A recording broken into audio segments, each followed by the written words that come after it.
le ministère itinérant de la délivrance Bethel vous présente sur sa chaîne Mid Bethel TV l'émission Temps de vie. Temps de vie est une émission de partage, d'interaction avec vous. Au programme, des témoignages, des retraites spirituelles, des enseignements, des temps de méditation et bien d'autres encore. Suivez-nous désormais sur la chaîne Mid Bethel TV l'émission Temps de vie. Que Dieu vous bénisse. Merci Seigneur. Ton nom est élevé au-dessus de tous les noms. Merci Jésus. Conduis-nous dans ces moments exceptionnels. Tu as commencé quelque chose, tu vas pas lâcher. Nous sommes au 3e jour, Seigneur. Parle-nous. Nous voulons t'écouter maintenant. Libère-nous ton entendement spirituel, Père. Au nom de Jésus. Amen. C'est la 3e soirée. Et donc, ce soir, nous allons continuer avec nos droits de l'héritier.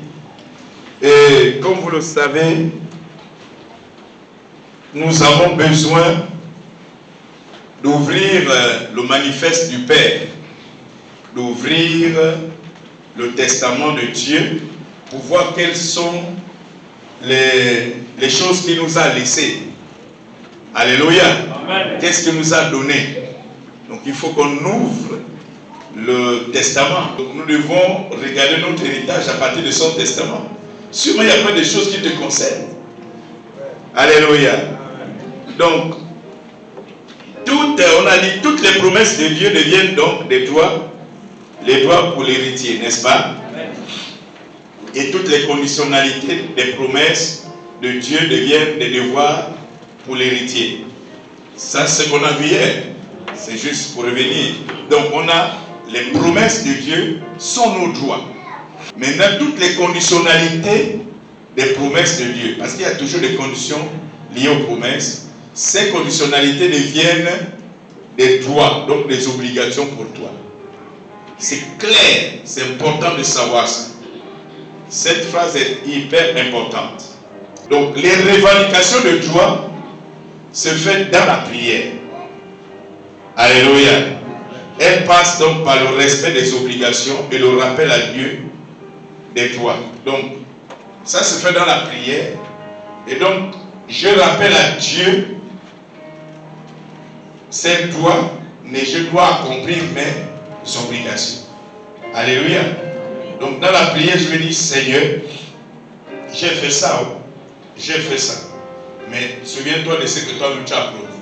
Tu n'es pas un menteur, parce que tu as dit dans ta parole, tu n'es pas un menteur. Et puis la Bible t'appelle un grand nom là, le nom fidèle, c'est-à-dire le gars qui respecte toujours ses engagements.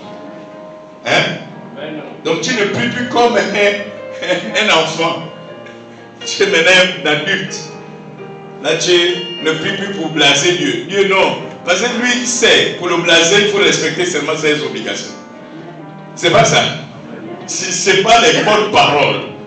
Quand tu respectes là, il sait que c'est ça. Voilà. Et puis nous avons vu ce grand exemple qu'Ézéchias avait revendiqué ses droits. Hein? En rappelant Dieu ses obligations. Parce que ces droits deviennent des obligations pour Dieu. Alléluia. Et en présentant à Dieu ses obligations qu'il avait accomplies. Dis, ô Éternel, souviens-toi que j'ai marché devant toi avec fidélité et intégrité de cœur. Et c'est que j'ai fait beaucoup de bien. Donc toi, de ton côté, il faut me faire. Il faut me donner la vie. Nous connaissons le résultat, il a donné 15 ans de plus. Et il a eu beaucoup de victoires. Ce qu'il a causé encore les problèmes, c'est lui-même. C'est ça les chrétiens. Dès qu'il est un peu béni, il appelle les ennemis pour venir voir sa richesse. Ça, c'est l'orgueil. Il faut suivre l'histoire d'Ézéchias jusqu'au bout. Il ne faut pas comprendre seulement le vin là et qu'on s'arrête. Il a eu des problèmes par la suite. Quand tu es élevé, il ne faut pas faire l'orgueil. Quand tu réussis, il ne faut pas faire l'orgueil. C'est ce qui fait chuter les gens.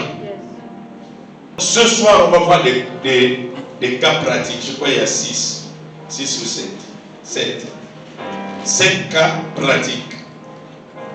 Le droit à la guérison, le droit au mariage, le droit à l'enfantement, le droit au travail, le droit à la réussite, le droit à l'élévation, le droit à la bénédiction.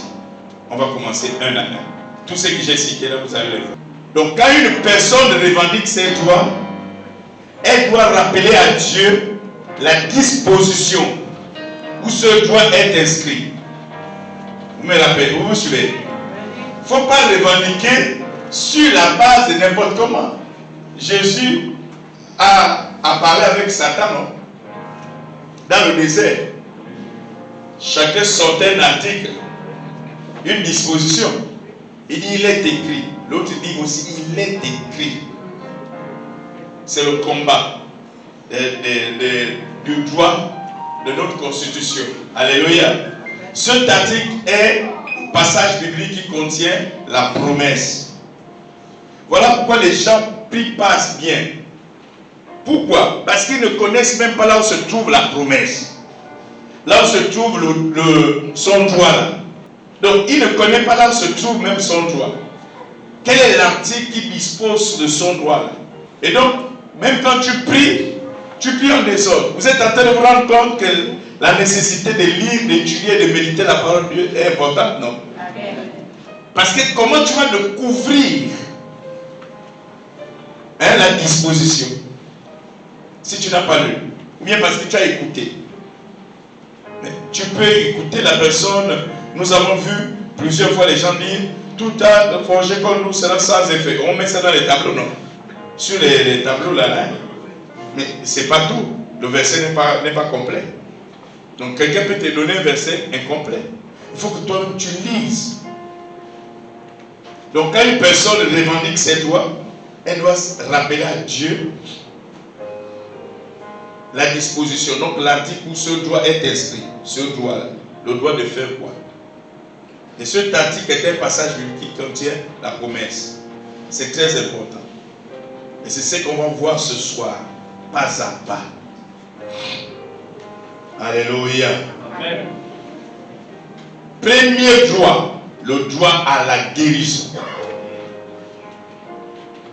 Dieu a l'obligation de te guérir. Parce que quand on va continuer avec le mot droit là, Dieu a l'obligation de te guérir. Donc droit à la guérison égale Dieu a l'obligation à me guérir. C'est mieux de mettre comme ça. C'est ça le droit. Tu as le droit à la guérison. Le point ou bien égal, Dieu a le devoir ou l'obligation de me guérir. Parce que c'est sa promesse. Tu n'as pas payé le coup. Alléluia. Amen. Et donc il dit 1 Pierre 2 verset 24. Lui qui a porté lui-même nos péchés en son corps sur le bois, afin que mort au péché nous vivons pour la justice. Lui, par les métissures duquel vous avez été guéris. C'est lui qui a dit qu'il nous guérit par ses métissures, non? Amen. Alléluia. Amen. Donc 1 Pierre 2, 24, il dit cela. Ésaïe 53, verset 4 à 5. C'est de nos douleurs qui s'est chargé. C'est par ces métissures que nous sommes guéris. Alléluia. Amen. Donc il guérit toutes les maladies. On ne pouvait pas mettre tous les versets. Sur cette base, tu le rappelles, Seigneur, tu as dit, ton sang qui a coulé à la croix, il y a une promesse. Ce sang-là me guérit. C'est mon droit à la guérison. Tu as l'obligation de me guérir. Mais ici, vous comprenez pourquoi on parle de droit, mais c'est parce qu'on a déjà parlé de nos obligations. Alléluia. Là, on parle maintenant des obligations de Dieu qui sont nos droits.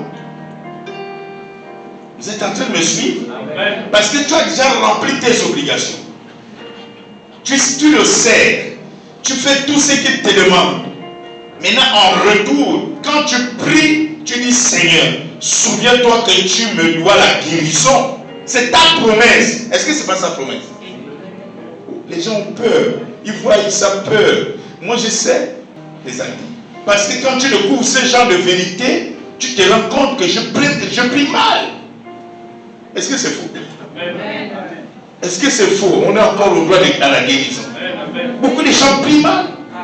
Tu as envie d'être guéri. Et Et tu dis, oh s'il te plaît, il dit pas. Moi, c'est pas s'il te plaît, c'est une promesse que j'ai eu à faire. Tu revendiques ta promesse. L'essentiel, c'est que si tu as fait ce que je demande de faire, revendique ta promesse. Revendique-le, les amis. Revendique ta promesse. Dis à Dieu, j'ai fait. Ézéchias peut dire, comme tu connais où. Mais Dieu ne connaît pas ce qu'Ézéchias a fait. Mais Ézéchias l'a rappelé ce qu'il a fait.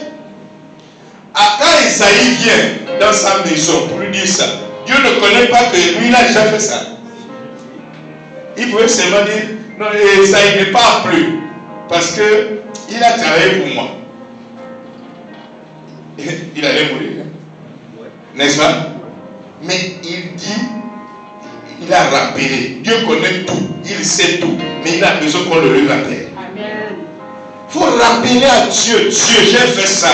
N'oublie pas. Alléluia. Oui. Il faut le rappeler à Dieu. Les gens prient mal. Après tu dis, Dieu, tu es dans l'obligation de me guérir. Parce que tu ne mens pas. Il faut avoir un dialogue franc avec lui. Mais tu ne mens pas, est-ce que tu mens? Et puis tu n'es pas un fils d'homme pour mentir. C'est écrit dans ta parole. Et puis on dit que tu es juste. Hein? Tu es juste. Tu n'es pas injuste. Et puis tu es fidèle sur le coup. C'est-à-dire que tu respectes toujours ce que tu as dit. Vous voyez, Dieu est complet. Il a à la fois, il a le pouvoir exécutif et le pouvoir législatif. Donc, sa bouche, c'est le pouvoir législatif. Il légifère avec sa bouche. Et sa main, c'est le pouvoir exécutif. Voilà pourquoi on dit, ce que sa bouche dit, sa main l'accomplit. Donc, il donne la loi là, et lui-même, il exécute la loi. Et Dieu, il est complet. Alléluia. Alléluia. Toi, la guérison. Il ne faut plus prier en désordre. Dieu est fidèle. Amen. Aucun sorcier n'est puissant que toi. Mais tu t'ignores. Parce que tout, quand nous recevons des coups comme ça et que nous prions de cette manière, le retournement des situations est toujours grave. Amen. C'est pas parce que tu aurais dit, Seigneur, qu'il soit frappé à leur retour, sans même dire, il y a toujours le retournement des situations. C'est l'histoire d'Aman et de Mardochée. Les gens jouent avec ça. Les gens jouent. Donc Dieu a l'obligation de nous guérir. Mais parfois nous présentons ça mal à Dieu. Tu es malade. Revendique ton droit. Revendique ton droit. C'est ton droit. C'est ce qu'on est en train de parler là. Amen. Tu revendiques ton droit. Droit à la guérison. Droit au mariage. Il ne faut pas être précis. Quand tu veux prier pour le mariage,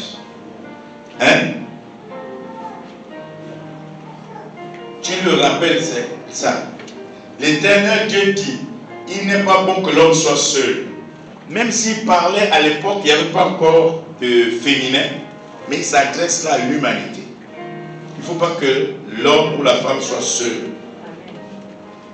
C'est lui qui dit qu'il n'est pas bon. Et quand vous regardez l'apôtre Paul, quand il reprend ça chez les Corinthiens, il reprend ça avec beaucoup de force. 1 Corinthiens, je crois, chapitre 7.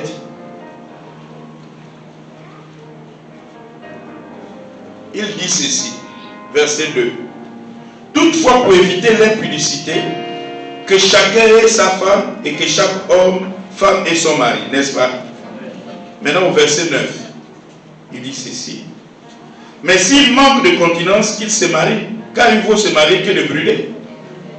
Donc, le mariage est un droit, un devoir de Dieu pour toi. Chacun de nous doit avoir une femme. Chacun de nous doit avoir un mari. Il n'y a pas de célibataire pour Dieu. Il n'y a pas. Sauf si la personne décide d'être célibataire. Et c'est ce que Paul dit dans ce livre-là, quand vous le poursuivez ce passage, un peu plus loin. Il dit, sauf si quelqu'un désire, parce que quand on est marié, ça c'est des conseils humains. C'est pas ce que Dieu veut. Lui-même, il présente d'abord la position de Dieu, avant de prendre son conseil en tant qu'homme. Mais chacun de nous doit se marier. Alléluia. C'est un droit, le droit de mariage. C'est tout le monde doit se marier. S'il y a des célibataires dans la salle, je suis en train de vous dire, ça c'est votre droit. Quand tu pries à Dieu, tu dis, toi-même tu sais que c'est pas bon que je sois comme ça. Tu as dit même que quand si tu vois que ça brûle, il faut se marier. Moi ça brûle. Je veux marier.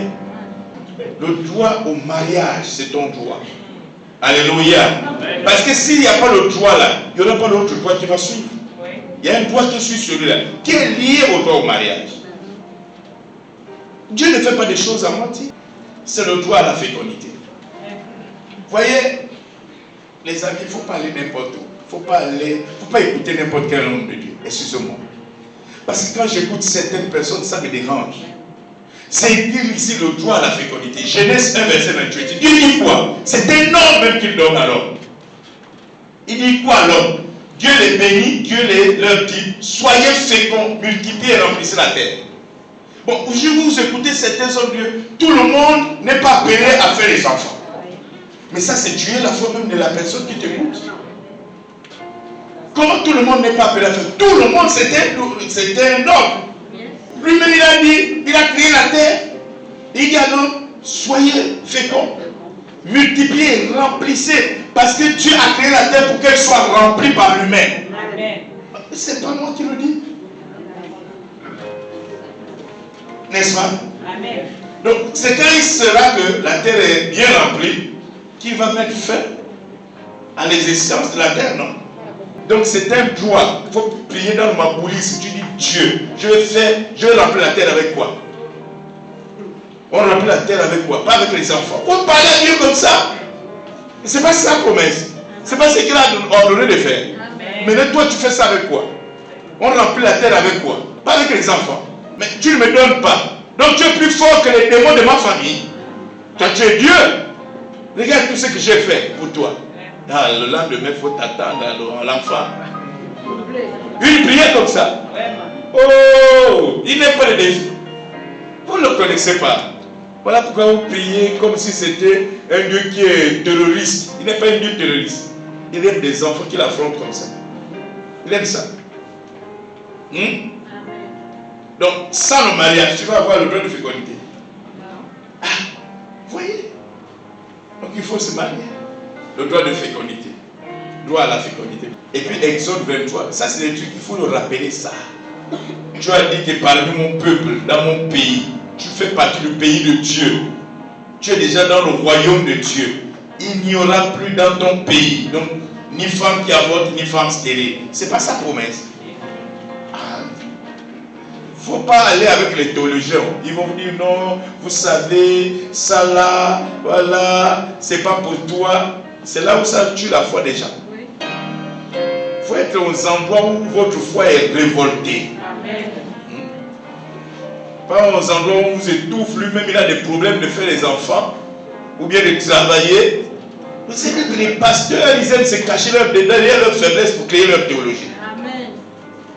S'il ne fait pas les enfants, il ne va pas toucher ça. Amen. Il va dire non, vous savez, tout le monde n'est pas fait. Mon ami, tu as des démons, viens, on te délivre.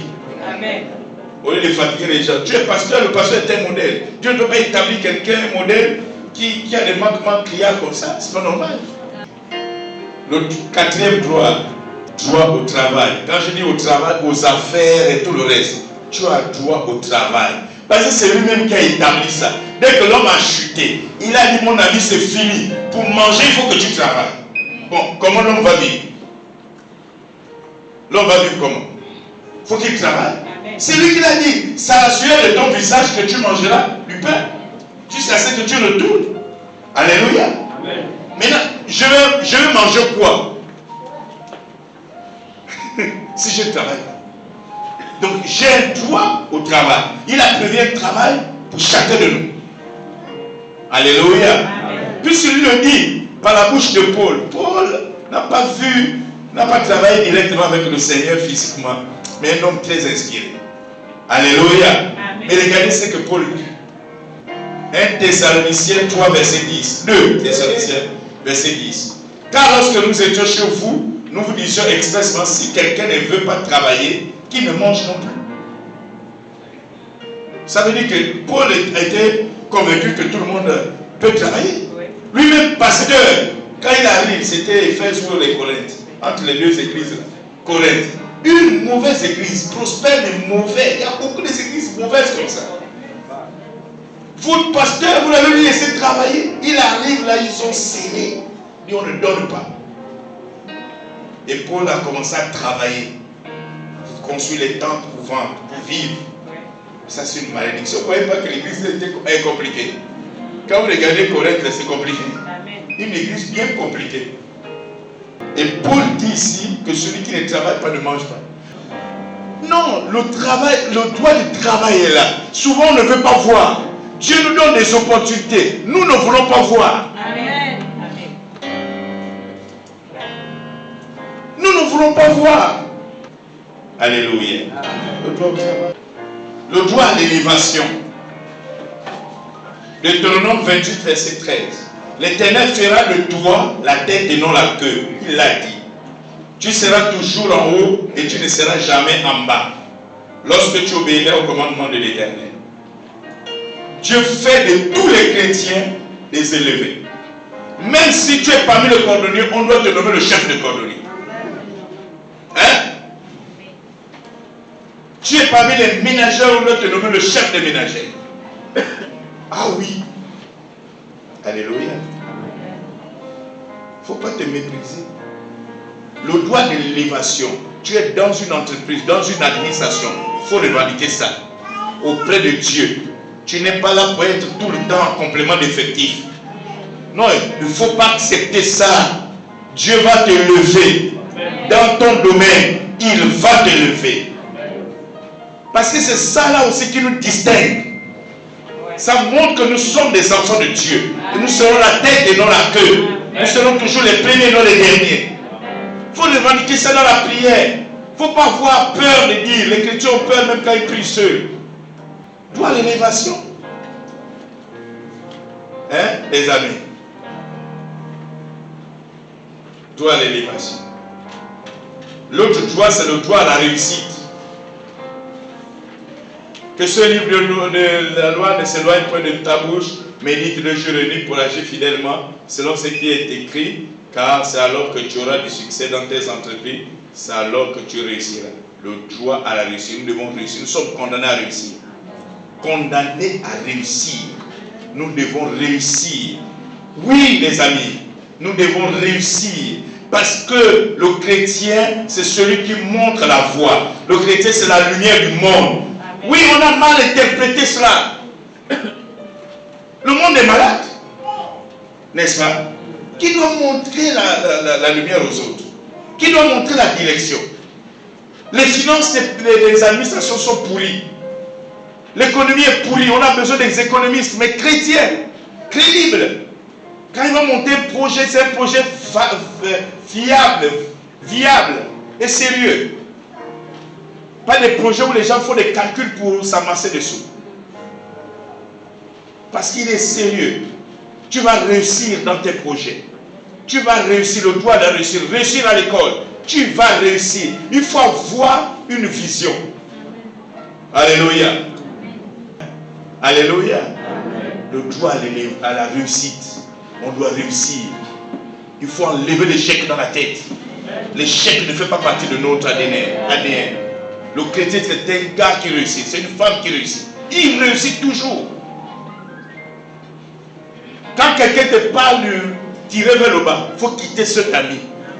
Ce n'est pas un ami. Quelqu'un doit t'amener à voir plus loin, à viser plus haut.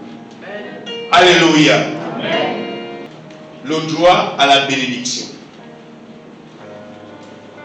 Malachie 3, verset 10. Apportez à la maison du trésor toutes les dîmes, et vous verrez si je n'ouvre pas pour vous les écluses des cieux, si je ne répands pas pour vous la bénédiction en abondance.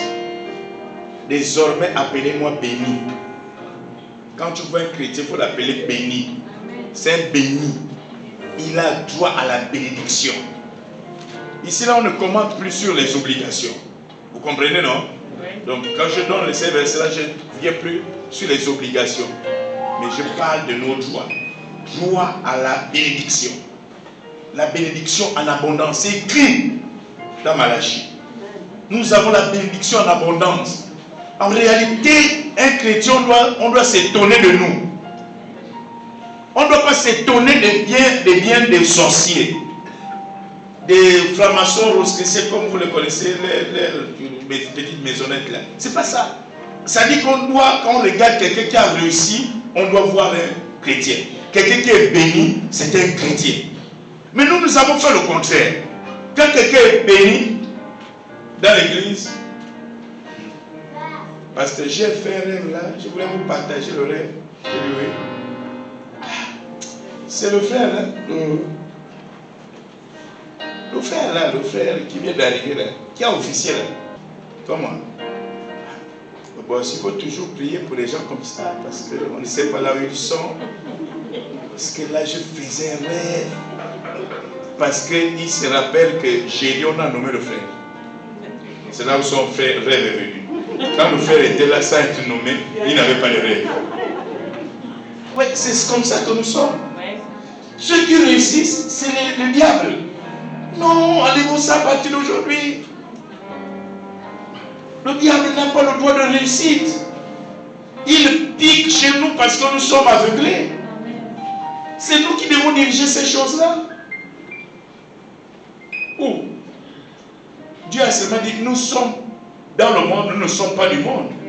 Mais c'est nous qui dirigeons donc le monde. Nous ne sommes pas du monde, mais nous les dirigeons.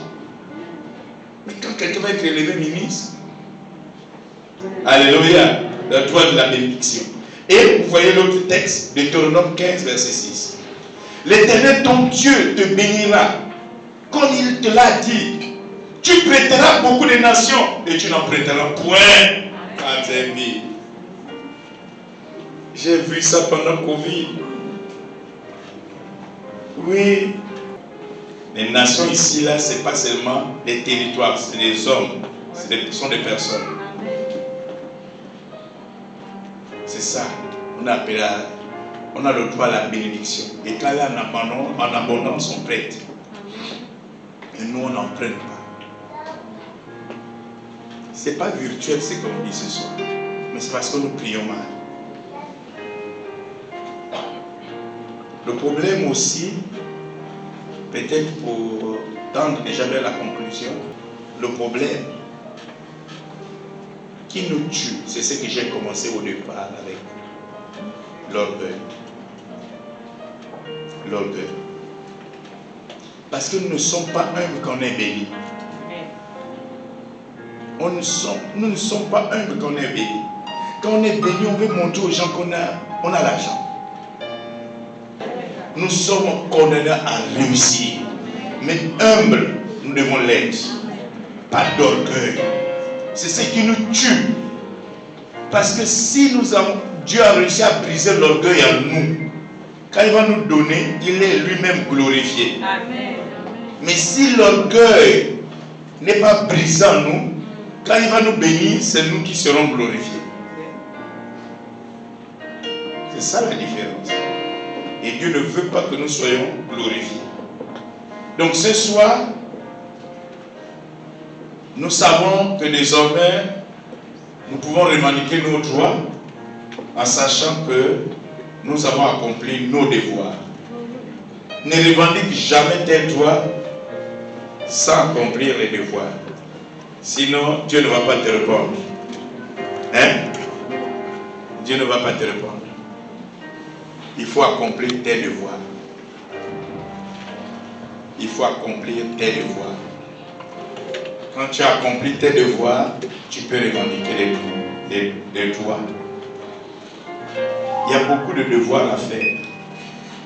Fais de l'Éternel tes délices. Fais de lui ta passion.